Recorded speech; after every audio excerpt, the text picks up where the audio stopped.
என் கண்களில் உனக்கு கிருபை கிடைத்தது. உன்னை பேர் சொல்லி அழைத்து அறிந்திருக்கிறேன். யாத்திராகமம் 33 அதிகாரம் 17 நீ என் பார்வையில் தயை பெற்றுள்ளாய். மேலும் பெயர் உட்பட உன்னை எனக்கு தெரியும்.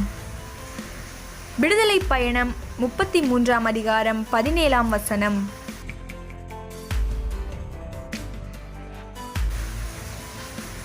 I am pleased with you, and I know you by name.